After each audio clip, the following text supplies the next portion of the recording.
बातमी शेतकऱ्यांची आहे। राज्यामध्ये हमी भावाद्वारे सोयाबीन खरेदीचा आजचा अखेरचा दिवस आहे। सरकारने सोयाबीन खरेदीसाठी 6 फेब्रुवारीपर्यंत मुदतवाढ दिलेली होती, मात्र अजूनही कित्येक लाख क्विंटल सोयाबीन खरेदी बाकी आहे आणि त्यामुळे ही मुदत पुन्हा एकदा वाढवा अशी मागणी शेतकरी करतात। लातूर जिल्ह्यामध्ये तब्बल 4 लाख क्विंटल सोयाबीनची अजूनही खरेदी झालेली नाहीये। लातूर जिल्ह्यामध्ये आतापर्यंत 16,84,170 क्विंटल सोयाबीनची खरेदी करण्यात आलेली आहे। तर यवतमाळमध्ये देखील पहाटेपासून शेतकरी रांगेमध्ये आहेत।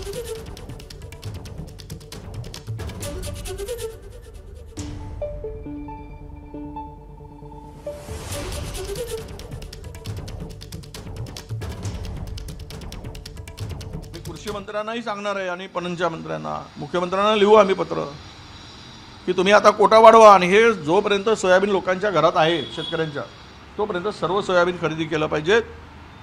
आणि जर झालं नाही तर मी या महिन्याच्या एंडमध्ये आम्ही यवतमाळमधून सोयाबीन शेतकऱ्यांचा वाशिम आणि यवतमाळ 2 जिल्ह्यामध्ये मोर्चा काढायचा आम्ही ठरवला आहे आणि तो सोयाबीन आम्ही जिल्हाधिकाऱ्याच्या कार्यालयापुढे नेऊन ठेवणार आहोत थप्प्या लावून। सगळ्यांना मी शेतकऱ्यांना आवाहन करणार आहे की आणा तुमचा सोयाबीन, न घेतलेला सरकारने सोयाबीन घेतला नसेल तर सगळा सोयाबीन कलेक्टरच्या कार्यालयापुढे आणून लावून ठेवू, घ्या तुम्ही तरी खा म्हणून सांगू।